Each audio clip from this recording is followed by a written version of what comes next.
Oh, Big Zent for sure.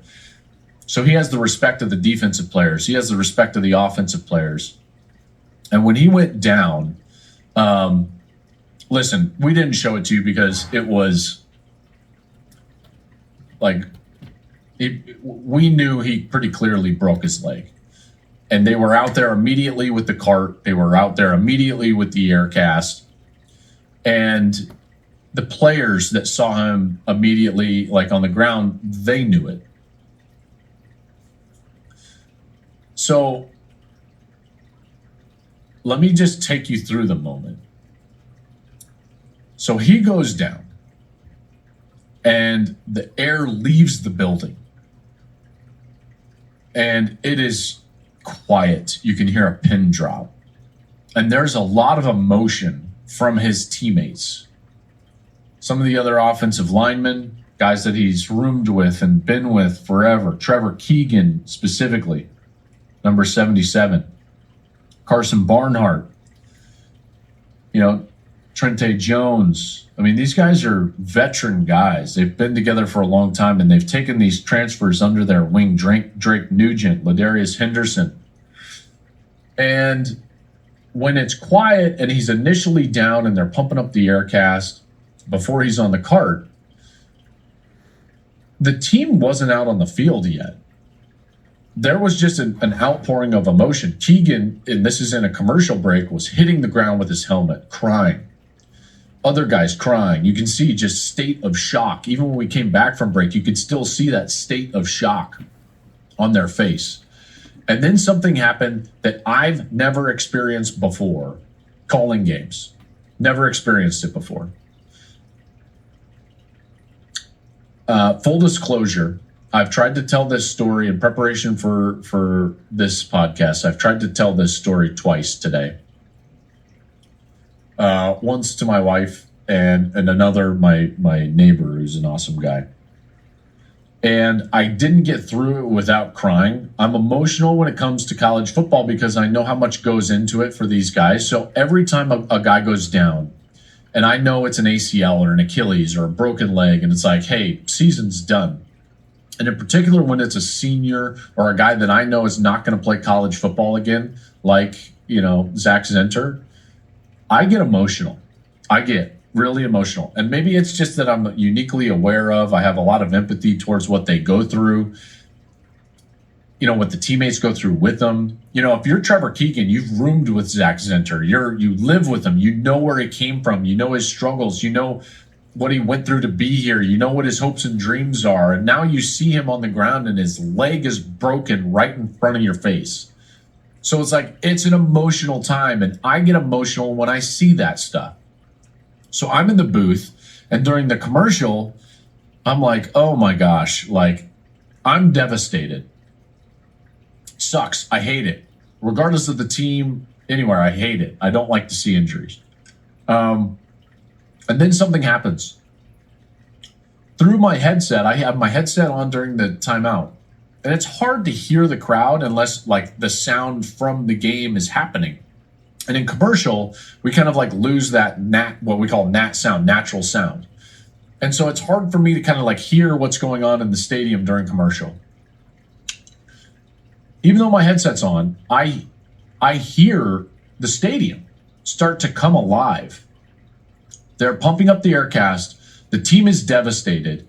And the big house starts chanting. If I get emotional, I'm sorry. Let's go, Zach. Let's go, Zach. And it's not just one section. It's not just one area. It was the whole stadium. And it was loud. It was so loud, I took my headset off to hear it. And I was blown away. I've never heard a stadium that loud in a commercial break, ever. Ever. Save for the jump around for Wisconsin or something where it's a manufactured song. This was completely human element driven. No music, no band, no PA announcer. And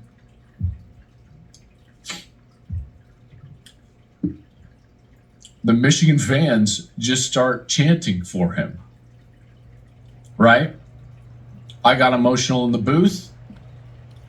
And right then, here's what happens, is that the team goes from devastated to unified when this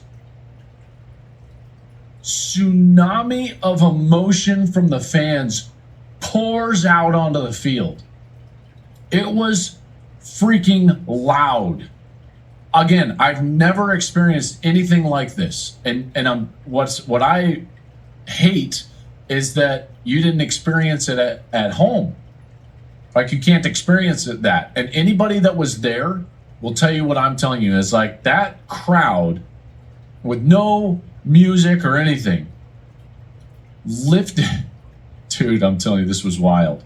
That team was devastated and lifeless for a moment, watching their one of their leaders get his leg put in an air cast. And once that chant started in Michigan Stadium, and it was loud and the energy was palpable, the team rose up, they stood up, and they walked out onto the field. So when we come back from commercial, that's what you see. And we'll put it up again, that whole sequence here that you just saw on YouTube. So we'll put it up again because you see all the players, and now they're up, and now they're standing there. So this is after the chant, and the chant, like, I'm telling you, that crowd at Michigan Stadium lifted Michigan up off the mat. They did. The team did not have it during that break until that chant. And then you can see them start to get resilient. And then you see him get put on the cart. And now, like, the stadium comes back alive, right? And now his fist goes up. And now they start to cheer. And now the players are like galvanized. And so now all of a sudden his team is like, all right, let's go do this for 65. Zac Zinter. What happens on the next play? Next play, bam, touchdown from Blake Corum. It was incredible. I've never seen anything like it in my career. Never seen anything like it. And then as Blake Corum runs into the end zone, it's the loudest I've heard Michigan Stadium in a long time. He runs right up to our camera, the Fox camera, and flashes the 6'5". You know, Zint's parents were there at senior day, and so they're getting hugs when he gets carted off. And then Blake Corum, boom, he breaks off a run. Sonny Styles, for the safety, takes a bad angle, and boom, 6'5", right in front of our camera. Oh, man.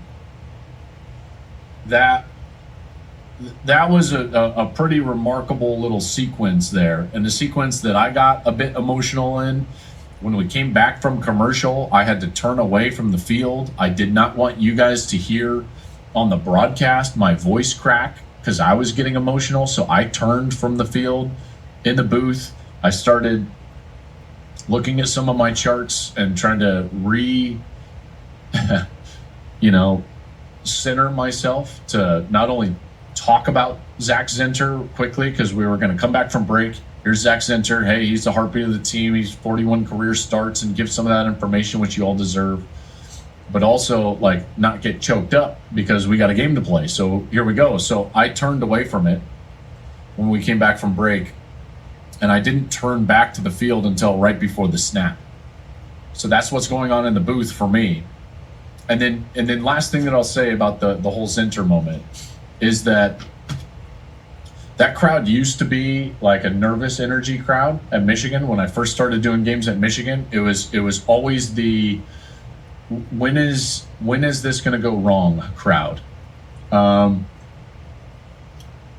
I get it. You know, they've had moments throughout the years where they get, you know, jaded and let down. But it was always kind of that feeling in 2017 and 18 and 19. It was always that, okay, when is the play that's going to happen that's going to break our back? Again, it was a nervous energy crowd. And I felt like at times that nervous energy even seeped into the team. something happened in the fourth quarter against Ohio State in 2021. That crowd had that energy, but then all of a sudden they realized in 2021, it's like, wait, we're gonna win. And then all of a sudden, from that point forward, now it's a crowd that with an expectant energy. They expect domination. They want domination. They know they're going to get domination, right? So it is totally changed. And then to see that crowd and experience what it was prior when I first started going there, and to then what I experienced on Saturday in the booth with Gus, it was wild, because I'm just